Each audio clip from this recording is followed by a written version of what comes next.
Welcome everyone, I'm the Body Counter, and this is part 2 of the Japanese Faces of War episode. Previously, I went in depth as to what led to Japan's course to expansionism and militarism, and I also covered their actions during the onset of the Second Sino-Japanese War. Now, for the rest of their history.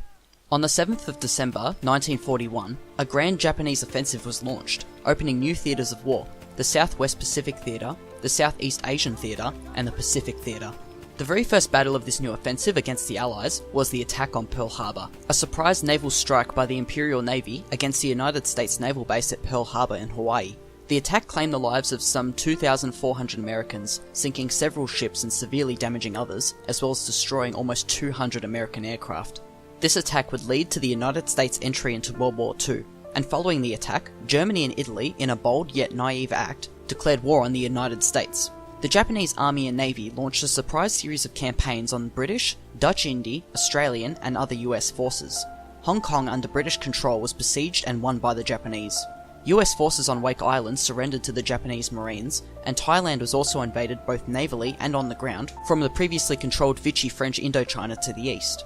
January of 1942, the Japanese invaded Burma, a vital supply line from the British Raj to China, and the subsequent invasion of New Guinea. The Dutch East Indies and the Solomon Islands put a vast majority of the oceanic region close to northern Australia under Japanese control.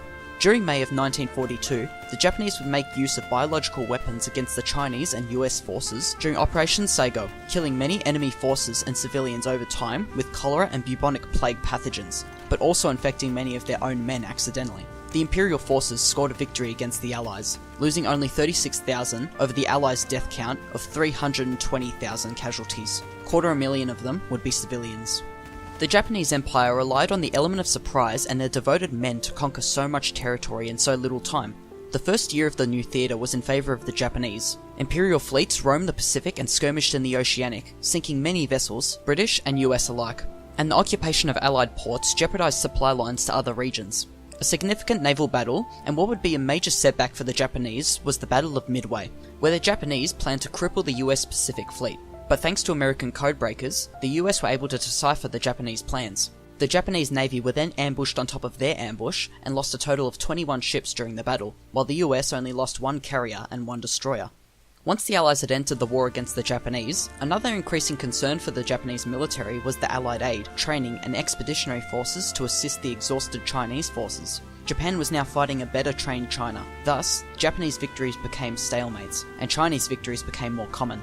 By 1943, the Allied island hopping campaign had begun, from the Marianas to the Philippines. The Japanese co-prosperity sphere was turning into a sphere of desperation, trying to hold as much territory as possible, no matter the cost.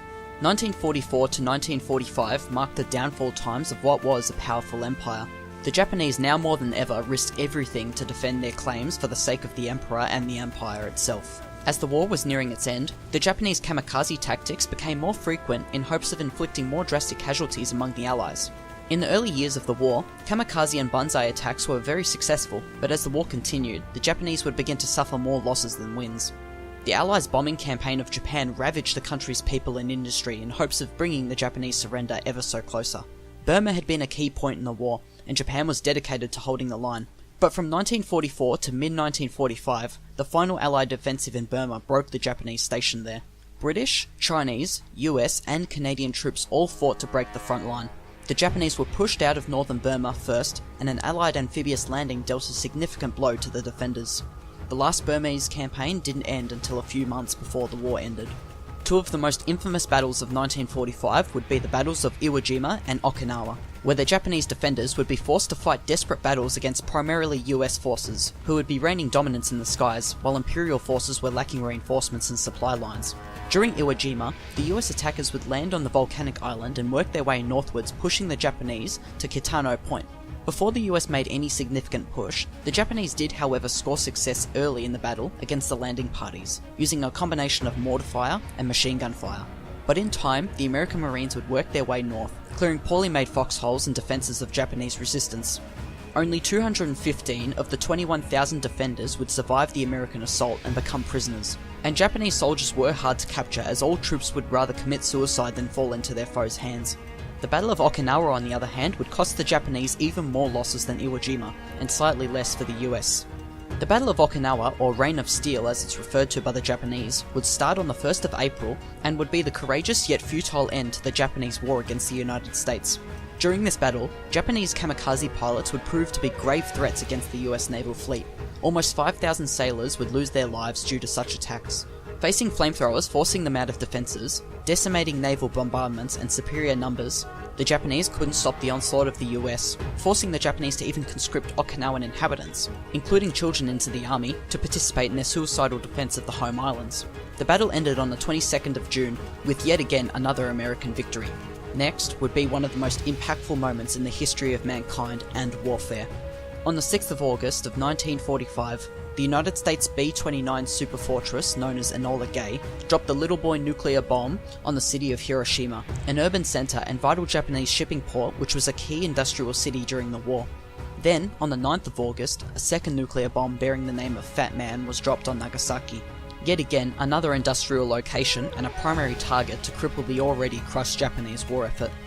The total casualties of both atomic detonations, civilian and military personnel, equaled 130 to 230,000 deaths.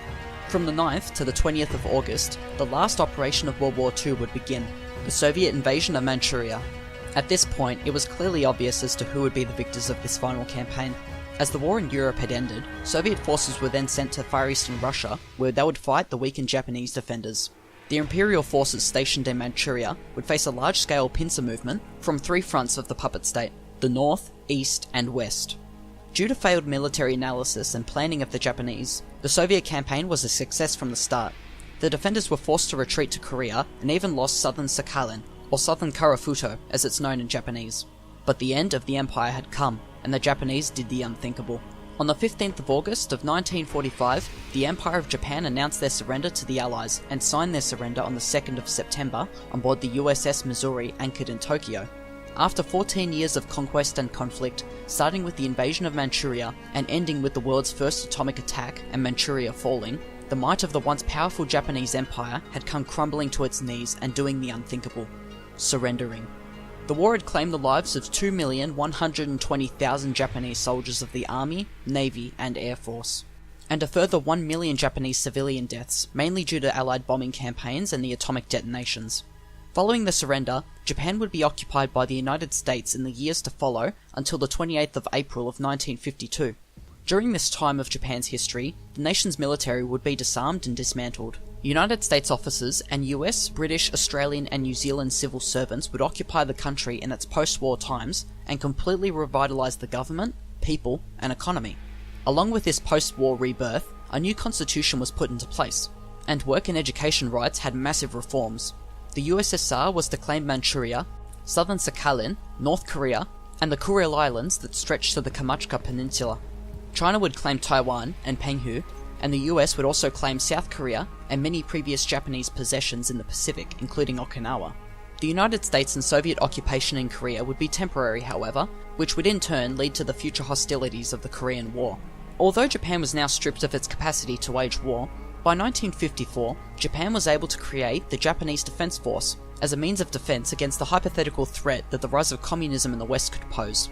The Empire of Japan was a strong nation in the build-up to World War I, and like Germany, would be embarrassed and mistreated upon the outcome of World War I, leading to its highly militaristic course in the next war to come. But despite all of this, and the unthinkable defeat they faced at the end of the Second World War, Japan was able to rebuild itself economically and socially as a dominant Asian power, with the help of the Allies.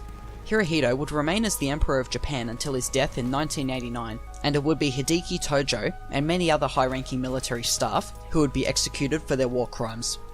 I hope you enjoyed this full 2-part video of Japan's World War II history, and I plan on covering many more nations to come in the build-up to Battlefield 5, and my next country will most likely be a member of the Allies. If you enjoyed, feel free to leave a like on the video to show your support, subscribe to keep up to date on when I upload next, and as always, continue gaming on.